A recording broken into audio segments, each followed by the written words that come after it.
Welcome back to my YouTube channel the science education forum. ಇವತ್ತಿನ class ಅಲ್ಲಿ ನಾವು ಅಡಿಗೆ ಸೋಡಾದ ಬಗ್ಗೆ ತಿಳ್ಕೊಳ್ಳೋಣ. ಸೊ ಅಡಿಗೆ ಸೋಡಾಕ ಇಂಗ್ಲಿಷ್ ನಾಗ ನಾವೇನ್ ಕರಿತೀವಿ, ಬೇಕಿಂಗ್ ಪೌಡರ್ ಅಂತ ಹೇಳಿ ಕರಿತೀವಿ. Baking powder. ಓಕೆ, ಸೊ ಸಾಮಾನ್ಯವಾಗಿ ನಾವ್ ಇದನ್ನ ಎಲ್ಲಿ ಉಪಯೋಗ ಮಾಡ್ತೀವಿ ಹಾಗಾದ್ರೆ? ಅಡಿಗೆ ಸೋಡಾ ಅಂತಂದ್ರೆ ಏನು, ಅಡಿಗೆ ಮನೆಯಲ್ಲಿ ಹೆಚ್ಚಾಗಿ ಉಪಯೋಗ ಮಾಡ್ತೀವಿ. ಸೊ ದೋಸೆನ ಪ್ರಿಪೇರ್ ಮಾಡಕ್ಕಾಗಿರ್ಬಹುದು, ನೆಕ್ಸ್ಟ್ ಪಡ್ಡು ಆಗಿರ್ಬೋದು, ಪೂರಿ ಆಗಿರ್ಬೋದು, ಆಮೇಲೆ ನೆಕ್ಸ್ಟ್ ಟೈಮ್ಸ್ ಪರೋಟಗಳಲ್ಲಿ ಸಹ ಏನ್ ಮಾಡ್ತಾರ, ಗರಿ ಗರಿಯಾದ ಪಕೋಡ ಇವುಗಳನ್ನೆಲ್ಲ ತಯಾರು ಮಾಡ್ಲಿಕ್ಕೆ, ಬಜ್ಜಿ ಆಗಿರ್ಬೋದು, ಮಿರ್ಚಿ ಆಗಿರ್ಬೋದು, ಇವುಗಳನ್ನೆಲ್ಲ ತಯಾರು ಮಾಡ್ಲಿಕ್ಕೆ ಯಾವ ಒಂದು ಸೋಡಾವನ್ನ ಉಪಯೋಗ ಮಾಡ್ತೀವಿ ಅಂತಂದ್ರೆ ನಾವು ಅದನ್ನ ಅಡುಗೆ ಸೋಡಾ ಅಂತ ಕರಿತೀವಿ, ಅಥವಾ ಅದನ್ನ ಬೇಕಿಂಗ್ ಪೌಡರ್ ಅಂತ ಕರಿತೀವಿ. ಹಾಗಾದ್ರೆ ಈ ಬೇಕಿಂಗ್ ಪೌಡರಿನ ಒಂದು ರಾಸಾಯನಿಕ ಹೆಸರು ಮತ್ತು ಅದರ ಸೂತ್ರ ಏನು ಹಾಗಾದ್ರೆ? ಇದರ ಒಂದು ರಾಸಾಯನಿಕ ಹೆಸರು ಸೋಡಿಯಂ ಹೈಡ್ರೋಜನ್ ಕಾರ್ಬೋನೇಟ್ ಅಂತ. Sodium hydrogen carbonate.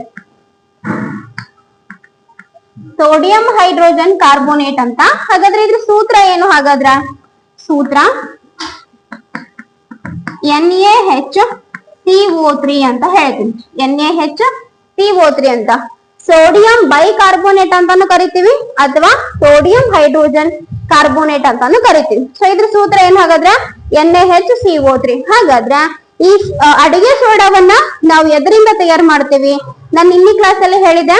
ಸೊ ಸಾಮಾನ್ಯವಾಗಿ ಉಪಯೋಗಿಸುವಂತಹ ಒಂದು ಸಾಲ್ಟ್, ಅಡಿಗೆ ಉಪ್ಪು ಏನಿದೆ, ಈ ಅಡಿಗೆ ಉಪ್ಪು ಏನ್ ಮಾಡುತ್ತೆ, ಹಲವಾರು ರಾಸಾಯನಿಕಗಳ ಒಂದು ಕಚ್ಚಾ ವಸ್ತು ಅಂತ ಹೇಳ್ತೀವಿ. ಹಾಗಾದ್ರೆ ಇದನ್ನ ಉಪಯೋಗ ಮಾಡೋದಕ್ಕೂ ಸಹ ನಾವೇನ್ ಮಾಡ್ತೀವಿ, ಇದನ್ನ ತಯಾರು ಮಾಡೋದಕ್ಕೂ ಸಹ ನಾವೇನ್ ಮಾಡ್ತೀವಿ, ಈ ಒಂದು ಅಡಿಗೆ ಉಪ್ಪನ್ನ ಉಪಯೋಗ ಮಾಡ್ತೀವಿ. ಹಾಗಾದ್ರೆ ಏನೆಲ್ಲ ಉಪಯೋಗ ಮಾಡ್ತೀವಿ ಇದ್ರೊಳಗ? ಒಂದು NaCl, CO2, H2O, ಆಮೇಲೆ NH3. ಓಕೆ, ಅಮೋನಿಯಾವನ್ನ ಏನ್ ಮಾಡ್ತೀವಿ ನಾವಿಲ್ಲ ಉಪಯೋಗ ಮಾಡ್ತೀವಿ. ಓಕೆನಾ? ಸೊ ಇದೆಲ್ಲ ರಿಯಾಕ್ಷನ್ಸ್ ಕಂಬೈನ್ ಆಗಿ ನಮಗೆ ಏನೇನೆಲ್ಲ ಪ್ರಾಡಕ್ಟ್ ಬರುತ್ತೆ ಅಂತಂದ್ರ, ಒಂದು NH4Cl ಬರುತ್ತೆ. ಇದು ಒಂದು ರೀತಿಯಾದಂತಹ ಸಾಲ್ಟ್. ಇದ್ರ ಜೊತೆಗೆ ಇನ್ನೊಂದು ಯಾವ್ದು ಉತ್ಪತ್ತಿ ಆಗುತ್ತೆ ಅಂತ ಹೇಳಿದ್ರೆ ಸೋಡಿಯಂ ಹೈಡ್ರೋಜನ್ ಕಾರ್ಬೋನೇಟ್ ಅಂತ ಹೇಳ್ತೀವಿ. ಸೊ ಈ ಸೋಡಿಯಂ ಹೈಡ್ರೋಜನ್ ಕಾರ್ಬೋನೇಟ್ ಗೆ ನಾವೇನ್ ಕರಿತೀವಿ, ಅಡಿಗೆ ಸೋಡಾ ಅಥವಾ ಬೇಕಿಂಗ್ ಪೌಡರ್ ಅಂತ ಹೇಳ್ತೀವಿ. ಓಕೆನಾ? ಸೊ ಇದು ಅರ್ಥ ಆಯ್ತು ಅಂತ ಭಾವಿಸ್ತೀನಿ. ಹಾಗಾದ್ರೆ ಇದರ ಒಂದು ಉಪಯೋಗ ಏನು ಅಂತ, ಇದನ್ನ ನಾವು ಅಮೋನಿಯಂ ಕ್ಲೋರೈಡ್ ಅಂತ ಕರಿತೀವಿ. ಇದರ ಹೆಸರೇನು? ಅಮೋನಿಯಂ ಕ್ಲೋರೈಡ್ ಅಂತ. Ammonium chloride. ಅಂಡ್ ಇದೇನಿದು ಸೋಡಿಯಂ ಹೈಡ್ರೋಜನ್ ಕಾರ್ಬೋನೇಟ್, ನಮ್ಮ ಒಂದು ಅಡುಗೆ ಸೋಡಾ ಅಥವಾ ಬೇಕಿಂಗ್ ಪೌಡರ್ ಅಂತ ಹೇಳ್ತೀವಿ. ಓಕೆ, ಹಾಗಾದ್ರೆ ಇದನ್ನ ಕೆಲವು ಸಾರಿ ನಾವಿದನ್ನ ಎಲ್ಲಿ ಉಪಯೋಗ ಮಾಡ್ತೀವಿ ಅಂತಂದ್ರ, ಅಡಿಗೆ ಬೇಯುವಂತಹ ವೇಗವನ್ನ ಹೆಚ್ಚಿಗೆ ಮಾಡ್ಲಿಕ್ಕೂ ಸಹ ನಾವಿದನ್ನ ಉಪಯೋಗ ಮಾಡ್ತೀವಿ. ಹಾಗಾದ್ರೆ ಅಡಿಗೆ ಬೇಯುವಂತಹ ವೇಗವನ್ನ ಹೆಚ್ಚಿಗೆ ಮಾಡಿದಾಗ ಇದರ ಒಂದು ಕೆಮಿಕಲ್ ರಿಯಾಕ್ಷನ್ ಏನಾಗಿರುತ್ತೆ ಅನ್ನೋದನ್ನ ನೋಡೋಣ. NaHCO3 ಇರುತ್ತೆ. ಸೊ ಈ NaHCO3 ಅನ್ನುವಂಥದ್ದು ಏನಾಗುತ್ತೆ ಅಂತಂದ್ರ ಒಂದ್ ನಿಮಿಷ. ಓಕೆ, Na2CO3 ಅಂದ್ರೆ ಇಲ್ಲಿ 2 ಮಾಲಿಕ್ಯೂಲ್ಸ್ ಬರ್ಬೇಕು. ನೆಕ್ಸ್ಟ್ CO2, ಆಮೇಲೆ H2O ಆಗಿ ಬಿಡುಗಡೆ ಆಗುತ್ತೆ. ಈ Na2CO3 ಏನಿದೆಯಲ್ಲ, ಇದನ್ನ ನಾವೇನ್ ಕರಿತೀವಿ, ಸೋಡಿಯಂ ಕಾರ್ಬೋನೇಟ್ ಅಂತ ಹೇಳ್ತೀವಿ. ಇದನ್ನ ಏನಂತ ಕರಿತೀವಿ? Sodium carbonate.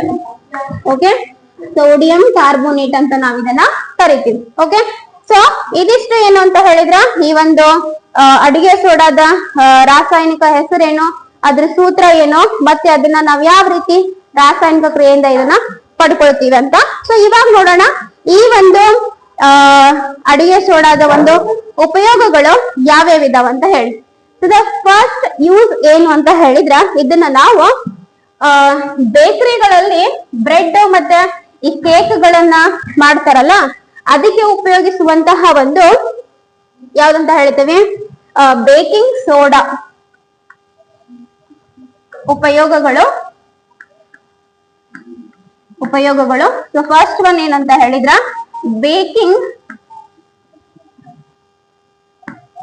Baking soda. ಒಂದ್ ನಿಮಿಷ.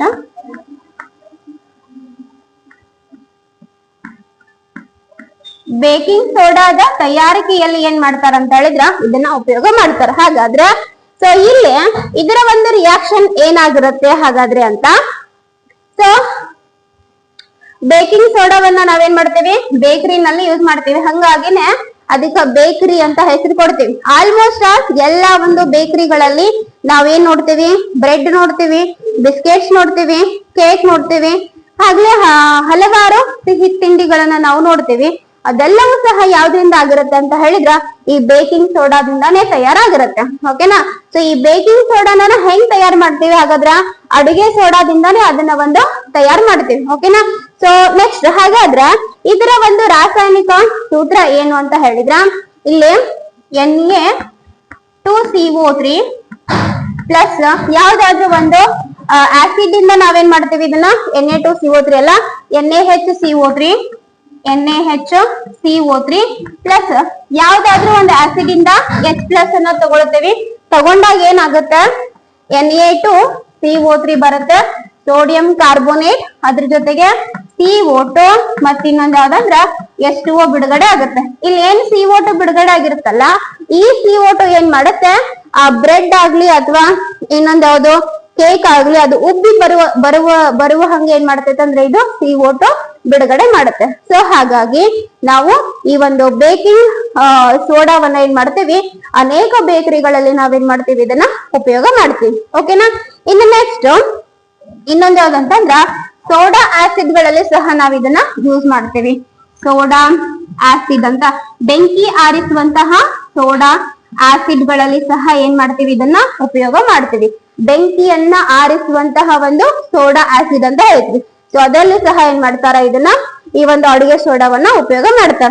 ಇನ್ನು ನೆಕ್ಸ್ಟ್ ನಾನ್ ನಿಮ್ಗೆ ಈ ಕ್ಲಾಸ್ ಸ್ಟಾರ್ಟ್ ಆದಾಗಿಂದಾನು ಹೇಳ್ತಾನೆ ಬಂದಿದ್ದೆ ಏನಪ್ಪಾ ಅಂತ ಹೇಳಿದ್ರ ಪ್ರತ್ಯಾಮ್ಲವನ್ನ ನಮ್ಮ ಒಂದು ಜಠರದಲ್ಲಿ ಉತ್ಪತ್ತಿಯಾದಂತಹ ಹೆಚ್ಚುವರಿ HCl ಏನಿರುತ್ತೆ ಆ HCl ಒಂದು ಶಮನಗೊಳಿಸ್ಲಿಕ್ಕೆ ನಾವು ಯಾವಾಗ್ಲೂ ಏನ್ ಯೂಸ್ ಮಾಡ್ತೀವಿ ಅಂತ ಹೇಳಿದ ಅಡುಗೆ ಸೋಡಾವನ್ನ ಉಪಯೋಗ ಮಾಡ್ತೀವಿ ಅಂತ ಹೇಳಿದೆ. ಸೊ ಇದೊಂದು ಪ್ರಬಲ ಪ್ರತ್ಯಾಮ್ಲೀಯವಾಗಿದ್ದು ಇದೇನ್ ಮಾಡ್ತತಿ ನಮ್ಮ ಜಠರದಲ್ಲಿ ಉತ್ಪತ್ತಿಯಾದಂತಹ ಹೆಚ್ಚುವರಿ ಆಮ್ಲವನ್ನ ತಟಸ್ಥಗೊಳಿಸಿ ನಿವಾರಣೆಯನ್ನ ಮಾಡುತ್ತೆ ಅಂತ ಹೇಳ್ತೀವಿ. ಹಾಗಾದ್ರೆ ಇದರ ನೆಕ್ಸ್ಟ್ ಉಪಯೋಗ ಏನಂತಂದ್ರ ಇದೊಂದು ಪ್ರತ್ಯಾಮ್ಲೀಯವಾಗಿದ್ದು ಇದನ್ನ ಸಹ ನಾವು ಆಂಟಾಸಿಡ್ ಅಂತಾನ ಏನ್ ಮಾಡಬಹುದು ಕರಿಬಹುದು. ಪ್ರತ್ಯಾಮ್ಲೀಯವಾಗಿದ್ದು ಆಮ್ಲ ಶಾಮಕವಾಗಿ ಇದನ್ನ ಉಪಯೋಗಿಸುತ್ತೇವೆ. ಓಕೆ. ಸೊ ಯಾಕೆ ಆಮ್ಲ ಶಾಮಕವನ್ನು ಉಪಯೋಗಿಸ್ತೀವಿ ಅಂತ ಹೇಳಿದ್ರ ಹೆಚ್ಚುವರಿಯಾಗಿ ನಮ್ಮ ದೇಹದಲ್ಲಿ ಏನು ಜಠರದಲ್ಲಿ ಏನ್ HCl ಉತ್ಪತ್ತಿ ಆಗಿರುತ್ತೆ ಅದರ ಒಂದು ತೀವ್ರತೆಯನ್ನ ಕಡಿಮೆ ಮಾಡೋದಕ್ಕೋಸ್ಕರ ನಾವು ಈ ಒಂದು ಯಾವ್ದು NaHCO3 ಅಂತ ಹೇಳ್ತೀವಿ. NaHCO3 ಅನ್ನ ಸೋಡಿಯಂ ಹೈಡ್ರೋಜನ್ ಕಾರ್ಬೋನೇಟ್ ಅನ್ನ ಏನ್ ಮಾಡ್ತೀವಿ ಉಪಯೋಗ ಮಾಡ್ತೀವಿ. ಓಕೆನಾ. ಸೊ ಇದಿಷ್ಟ ಆಯ್ತು. ಇನ್ನು ನೆಕ್ಸ್ಟ್ ನಾನ್ ನಿಮ್ಗೆ ಲಾಸ್ಟ್ ಕ್ಲಾಸ್ ಅಲ್ಲಿ ಹೇಳಿದ್ದೆ ಇರುವೆ ಕಡಿತ ಆಗಿರ್ಬೋದು, ಜೇನು ಕುಟುಕೋದಾಗಿರ್ಬೋದು ಅಂದ್ರೆ ಜೇನು ನಮ್ಗೆ ಕಡಿದಿರೋದಾಗಿರ್ಬೋದು, ತುರಿಕೆ ಸಸ್ಯ ಏನಾದ್ರೂ ನಮ್ ದೇಹಕ್ಕೆ ಅಂಟಿರೋದಾಗಿರ್ಬೋದು, ಇದೆಲ್ಲ ಆದಾಗ ಇರಿಟೇಷನ್ ಆಗುತ್ತೆ, ಉರಿ ಆಗುತ್ತೆ, ಹೌದಾ, ಮತ್ತೆ ಕಡಿತ ಬರುತ್ತೆ. ಸೊ ಅದನ್ನ ನಾವು ಶಮನಗೊಳಿಸ್ಬೇಕು ಅಂತ ಹೇಳಿ ನಾವೇನ್ ಉಪಯೋಗ ಮಾಡ್ತೀವಿ ಈ NaHCO3 ಅಂದ್ರ ಈ ಅಡುಗೆ ಸೋಡಾವನ್ನ ಏನ್ ಮಾಡ್ತೀವಿ ಉಪಯೋಗ ಮಾಡ್ತೀವಿ. ಸೊ ಇದಿಷ್ಟು ಏನಂತ ಹೇಳಿದ್ರ ಈ ಅಡುಗೆ ಸೋಡಾದ ಬಗ್ಗೆ ಇರುವಂತಹ ಒಂದು ಉಪಯೋಗಗಳು. ಓಕೆನಾ. ಸೊ ಮೇನ್ ಆಗಿ ನಿಮಗೆ ಏನ್ ಪ್ರಶ್ನೆ ಕೇಳ್ತಾರಂತಂದ್ರ ಬೆಂಕಿ ಆರಿಸುವಂತಹ ಸೋಡಾ ಆಸಿಡ್ ಗಳಲ್ಲಿ ಉಪಯೋಗಿಸುವಂತಹ ಒಂದು ಲವಣ ಯಾವುದು ಅಂತ ಅಂದಾಗ ಅದು NaHCO3 ಆಗಿರುತ್ತೆ. ಅಂಡ್ ಒನ್ ಮೋರ್ ಆಮ್ಲ ಶಾಮಕವಾಗಿ ಬಳಸುವಂತಹ ಲವಣ ಯಾವುದು ಅಂತ ಹೇಳಿದ್ರೆ ಅದು ಕೂಡ ಏನಾಗಿರುತ್ತೆ NaHCO3 ಆಗಿರುತ್ತೆ. ಓಕೆನಾ. ನೆಕ್ಸ್ಟ್ ಇದಿಷ್ಟು ಏನಂತ ಹೇಳಿದ್ರ ಅಡುಗೆ ಸೋಡಾದ ಬಗ್ಗೆ. ಸೊ ಇನ್ನೊಂದ್ ಬರುತ್ತೆ ಯಾವ್ದು ಅಂತ ಹೇಳಿದ್ರ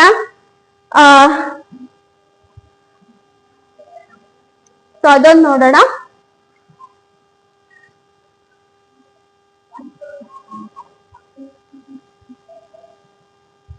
ಓಕೆ. ಸೊ ವಾಷಿಂಗ್ ಸೋಡಾದ ಬಗ್ಗೆ ಇವಾಗಿನ ತಿಳ್ಕೊಳ್ಳೋಣ. ಏನು ಅಂತ ಹೇಳಿದ್ರೆ ಸೊ ಇದೊಂದು ಕೊನೆ ಲವಣ ಆಗಿರುತ್ತೆ ಆ ಲೆಸನ್ಗೆ ಸಂಬಂಧಿಸಿದಂತೆ. ಸೊ ವಾಷಿಂಗ್ ಸೋಡಾ ಅಂತ ಕರಿತೀವಿ. ವಾಷಿಂಗ್ ಸೋಡಾನ ಎಲ್ಲಿ ಯೂಸ್ ಮಾಡ್ತೀವಿ ನಾವು ಮನೆಯಲ್ಲಿ ಗೃಹ ಉಪಯೋಗಿಯಾಗಿ ಈ ಒಂದು ಸೋಡಾವನ್ನು ಉಪಯೋಗ ಮಾಡ್ತೀವಿ. ಅಂದ್ರೆ ನಾವು ಬಾತ್ರೂಮ್ ನ ಕ್ಲೀನ್ ಮಾಡೋದಾಗಿರ್ಬೋದು ಅಥವಾ ಏನಂತ ಹೇಳ್ತೀವಿ ನೆಲ ಒರೆಸೋದಾಗಿರ್ಬೋದು, ಅಲ್ಲೆಲ್ಲ ಏನ್ ಮಾಡ್ತೀವಿ ಅಂತ ಹೇಳಿದ್ರ ಈ ಒಂದು ವಾಷಿಂಗ್ ಸೋಡಾವನ್ನ ಉಪಯೋಗ ಮಾಡ್ತೀವಿ. ಹಾಗಾದ್ರೆ ಈ ವಾಷಿಂಗ್ ಸೋಡಾದ ಒಂದು ರಾಸಾಯನಿಕ ಹೆಸರು ಮತ್ತು ಅದ್ರ ಸೂತ್ರ ಏನು ಅನ್ನೋದನ್ನ ನೋಡೋಣ. ಸೊ ಇದರ ಒಂದು ರಾಸಾಯನಿಕ ಹೆಸರು ಏನು ಅಂತ ಹೇಳಿದ್ರ ಸೋಡಿಯಂ ಕಾರ್ಬೋನೇಟ್ ಅಂತ ಹೇಳ್ತೀವಿ. ಸೋಡಿಯಂ ಕಾರ್ಬೋನೇಟ್ ಮತ್ತೆ ಸೋಡಿಯಂ ಹೈಡ್ರೋಜನ್ ಕಾರ್ಬೋನೇಟ್ಗೂ ತುಂಬಾ ವ್ಯತ್ಯಾಸ ಇರುತ್ತೆ. ಓಕೆನಾ? ಸೊ ಇದ್ರ ಒಂದು ಸೂತ್ರ ಏನ್ ಬರುತ್ತೆ ಅಂತ ಹೇಳಿದ್ರ Na2CO3 ಬರುತ್ತೆ. ಓಕೆ, ಸೊ ಇಲ್ಲಿ ಒಂದು ಡಿಫರೆನ್ಸ್ ಅನ್ನ ಹೇಳ್ಬೇಕು ನಾನು ನಿಮ್ಗೆ. ಏನಂತಂದ್ರ ಸೋಡಿಯಂ ಹೈಡ್ರೋಜನ್ ಕಾರ್ಬೋನೇಟ್ಗೂ ಏನ್ ವ್ಯತ್ಯಾಸ ಅಂತ ಹೇಳಿ. ಸೋಡಿಯಂ ಹೈಡ್ರೋಜನ್ ಕಾರ್ಬೋನೇಟ್ ಅಲ್ಲಿ ಹೈಡ್ರೋಜನ್ ಇರುತ್ತೆ. ಓಕೆನಾ? ಸೊ ಆಮೇಲೆ ಇದನ್ನ ನಾವು ಅಡಿಗೆ ಸೋಡಾ ಅಂತ ಕರಿತೀವಿ. ಅಂಡ್ ಇದ್ರದ್ದು ಏನಂತ ಹೇಳಿದ್ರ Na2CO3 ಇರುತ್ತೆ. ಓಕೆ, ಸೊ ಇದು ಮತ್ತೆ ಇದು ಬಹಳ ವ್ಯತ್ಯಾಸ ಇದೆ. ಓಕೆನಾ? ಸೊ ಇದ್ರ ಉಪಯೋಗಗಳೇ ಬೇರೆ ಮತ್ತೆ ಇದ್ರ ಉಪಯೋಗಗಳೇ ಬೇರೆ. ಸೊ ಹಾಗಾಗಿ ಕನ್ಫ್ಯೂಷನ್ ಮಾಡ್ಕೊಳಕ್ ಹೋಗ್ಬೇಡ್ರಿ. ಇದೇನಂತ ಹೇಳಿದ್ರ ಸೋಡಿಯಂ ಹೈಡ್ರೋಜನ್ ಕಾರ್ಬೋನೇಟ್ ಅಂದ್ರೆ ಅಡಿಗೆ ಸೋಡಾ, ಇದ್ಯಾವ್ದಂತ ಹೇಳಿದ್ರ ಸೋಡಿಯಂ ಕಾರ್ಬೋನೇಟ್, ಇದು ವಾಷಿಂಗ್ ಸೋಡಾ ಅಂತ ಹೇಳ್ತೀವಿ. ಹಾಗಾದ್ರೆ ಈ ವಾಷಿಂಗ್ ಸೋಡಾವನ್ನ ನಾವು ಹೆಂಗ್ ಪಡ್ಕೊಳ್ತೀವಿ ಹಾಗಾದ್ರೆ ಅಂತ ಹೇಳಿದ್ರ ನಾನು ಹಿಂಗೆ ಹೇಳಿದ್ದ ಇದ್ರ ಆಕ್ಚುಲಿ ಸೂತ್ರ ಏನು ಅಂತ ಹೇಳಿದ್ರ 10 molecules ಆಫ್ H2O ಬರುತ್ತೆ. ಸೊ 10 molecules H2O ನ ಮೆನ್ಷನ್ ಮಾಡಿದ್ರೆ ಮಾತ್ರ ಏನಾಗುತ್ತೆ ಅದು ಅಡಿಗೆ ವಾಷಿಂಗ್ ಸೋಡಾ ಅಂತ ಕನ್ಸಿಡರ್ ಆಗುತ್ತೆ. ಇಲ್ಲ ಅಂತ ಹೇಳಿದ್ರೆ ಅದನ್ನ ನಾವು ಬೇಕಿಂಗ್ ಪೌಡರ್ ಅಂತ ಹೇಳ್ತೀವಿ. ಬೇಕಿಂಗ್ ಪೌಡರ್ ಅಲ್ಲ, ಬೇಕಿಂಗ್ ಸೋಡಾ ಅಂತ ಹೇಳ್ತೀವಿ. ಬೇಕಿಂಗ್ ಸೋಡಾ ಬೇರೆ, ಬೇಕಿಂಗ್ ಪೌಡರ್ ಬೇರೆ. ಓಕೆನಾ? ಸೊ ಬೇಕಿಂಗ್ ಪೌಡರ್ ಅಥವಾ ಅಡಿಗೆ ಸೋಡಾ ಅಂದ್ರೆ NaHCO3, ಬೇಕಿಂಗ್ ಸೋಡಾ ಅಂತ ಹೇಳಿದ್ರೆ ಯಾವ್ದು Na2CO3. ಸೊ ಈ ಬೇಕಿಂಗ್ ಏನಂತ ಹೇಳಿದೆ ನಾನು, ಸೋಡಾ ಅಂತ ಏನ್ ಹೇಳಿದ್ನಲ್ಲ ಅದನ್ನ ಕಾಸುವುದ್ರ ಮೂಲಕ ನಾವೇನಾದ್ರೂ ಈ ಒಂದು ಕಾಸಿದಂತ ಹೇಳಿದ್ರೆ ಏನಾಗತ್ತೆ, ನಮ್ಗೆ ಸೋಡಿಯಂ ಕಾರ್ಬೋನೇಟ್ ಅನ್ನುವಂತಹ ಒಂದು ಲವಣ ಸಿಗುತ್ತೆ. ಓಕೆನಾ? ಸೊ ಇವಾಗ ನೋಡೋಣ, Na2CO3 ಅಂದ್ರ ಬೇಕಿಂಗ್ ಸೋಡಾ ಅಂತ ಏನ್ ಹೇಳಿದ, ಈ ಸೋಡಾವನ್ನ ಕಾಸುವುದರ ಮೂಲಕ ಅಥವಾ ಅದಕ್ಕೆ ನಾವು ವಾಟರ್ ಮಾಲಿಕ್ಯೂಲ್ ಅನ್ನ ಆಡ್ ಮಾಡೋದರ ಮೂಲಕ ಏನ್ ಪಡ್ಕೋಬಹುದು, ಈ ಒಂದು ವಾಷಿಂಗ್ ಸೋಡಾವನ್ನ ಪಡ್ಕೋಬಹುದು. ಅಂದ್ರೆ Na2CO3.10H2O ಬರುತ್ತೆ. ಯಾವಾಗ್ಲೂ ಸಹ ನಾವು ವಾಷಿಂಗ್ ಸೋಡಾನ ಸೂತ್ರ ಬರಿಬೇಕು ಅಂತ ಹೇಳಿದ್ರ ಈ 10 molecules ವಾಟರ್ ಅನ್ನ ನಾವು ಏನ್ ಮಾಡಬಾರ್ದು, ಬಿಡಬಾರ್ದು, ಅದನ್ನ ಬರೀಲೇಬೇಕು. ಬರೀ Na2CO3 ಅಂತ ಬರದ್ರಿ ಅಂತ ಅನ್ಕೊಳ್ರಿ, ಅದೇನಾಗುತ್ತೆ ಬೇಕಿಂಗ್ ಸೋಡಾ ಆಗಿ ಕನ್ವರ್ಟ್ ಆಗ್ಬಿಡುತ್ತೆ. ಸೊ ಹಾಗಾಗಿ 10 molecules ವಾಟರ್ ಮಾಲಿಕ್ಯೂಲ್ ಅನ್ನ ಬರೆಯೋದು ಕಂಪಲ್ಸರಿ. ಓಕೆ, ಹಾಗಾದ್ರೆ ಈ ಒಂದು 10 ವಾಟರ್ ಮಾಲಿಕ್ಯೂಲ್ ಏನಾಗಿದೆ, ಈ ಒಂದು ವಾಟರ್ ಮಾಲಿಕ್ಯೂಲ್ ಈ ಒಂದು ಸೋಡಾವನ್ನ ಏನಾದ್ರೂ ಒದ್ದೆ ಆಗಿಸುತ್ತಾ? ಒಂದ್ ವೇಳೆ ನಾವೇನಾದ್ರೂ ಬೇಕಿಂಗ್ ಸೋಡಾಕ್ಕೆ ನಾವು ನೀರನ್ನ ಹಾಕಿದ್ವಿ ಅಂತ ಹೇಳಿದ್ರೆ ಏನಾಗುತ್ತೆ, ಅದು ವಾಷಿಂಗ್ ಸೋಡಾ ಆಗಿ ಕನ್ವರ್ಟ್ ಆಗುತ್ತೆ. ಇದನ್ನ ನಾವು ವಾಟರ್ ಆಫ್ ಕ್ರಿಸ್ಟಲೈಸೇಷನ್ ಅಥವಾ ಸ್ಫಟಿಕೀಕರಣ ನೀರು ಅಂತ ಕರಿತೀವಿ. ಯೂಶುವಲಿ ನಮಗೆ ಆ ಪೌಡರ್ ಅಲ್ಲಿ ನೀರ್ ಕಾಣಿಸಂಗಿಲ್ಲ. ನಾವ್ ಯಾವಾಗ ಅದನ್ನ ಹೀಟ್ ಮಾಡ್ತೀವಿ, ಟೆಸ್ಟ್ ಟ್ಯೂಬ್ ಅನ್ನ ಹಾಕೊಂಡು ಹೀಟ್ ಮಾಡ್ತೀವಿ, ಅವಾಗ ಏನಾಗುತ್ತೆ ಅದ್ರ ಮೇಲೆ ಅಂದ್ರೆ ಟೆಸ್ಟ್ ಟ್ಯೂಬಿನ ಮೇಲೆ ಸಣ್ಣ ಸಣ್ಣ ನೀರಿನ ಹನಿಗಳು ಕಾಣಿಸುತ್ತ. ಅವಾಗ ನಾವು ಅದನ್ನಂತ ಏನ್ ಅರ್ಥ ಮಾಡ್ಕೊಳ್ತೇವೆ, ಅದು ವಾಟರ್ ಆಫ್ ಕ್ರಿಸ್ಟಲೈಸೇಷನ್ ಅಥವಾ ಸ್ಫಟಿಕೀಕರಣ ನೀರನ್ನ ಹೊಂದೈತಿ ಅಂತ ಅರ್ಥ. ಓಕೆನಾ? ಸೊ ಹಾಗಾದ್ರೆ ಇದರ ಒಂದು ಉಪಯೋಗಗಳು ಏನ್ ಹಾಗಾದ್ರೆ? ಸೊ ಇದರ ಉಪಯೋಗಗಳನ್ನ ನೋಡೋಣ. ಇದನ್ನ ಬೋರಾಕ್ಸ್ ತಯಾರಿಕೆಯಲ್ಲಿ, ಬೋರಾಕ್ಸ್ ಮತ್ತ ಗಾಜಿನ ತಯಾರಿಕೆಯಲ್ಲಿ ಏನ್ ಮಾಡ್ತಾರ, ಇದನ್ನ ಉಪಯೋಗ ಮಾಡ್ತಾರ. ನೆಕ್ಸ್ಟ್ ನೀರಿನ ಶಾಶ್ವತ ಗಡಸುತನವನ್ನ ನಿವಾರಣೆ ಮಾಡ್ಲಿಕ್ಕೆ, ನೀರಿನ ಶಾಶ್ವತ ಗಡಸುತನ ನಿವಾರಣೆ ಮಾಡ್ಲಿಕ್ಕೆ ಸಹ ಏನ್ ಮಾಡ್ತಾರ, ಇದನ್ನ ಉಪಯೋಗ ಮಾಡ್ತಾರ. ನೆಕ್ಸ್ಟ್ ಮತ್ತೆ ಯಾವ್ದಂತಂದ್ರ ಗೃಹ ಉಪಯೋಗಿ ಸ್ವಚ್ಛಕಾರಿಯಾಗಿ ಸಹ ಇದನ್ನ ಉಪಯೋಗ ಮಾಡ್ತಾರೆ. ಗೃಹೋಪಯೋಗಿ ಸ್ವಚ್ಛಕಾರಿಯಾಗಿ ಉಪಯೋಗ ಮಾಡ್ತಾರ. ಓಕೆ, ನೆಕ್ಸ್ಟ್ ಯಾವ್ದಾದ್ರು ಬಿಟ್ಟಿದಿನ?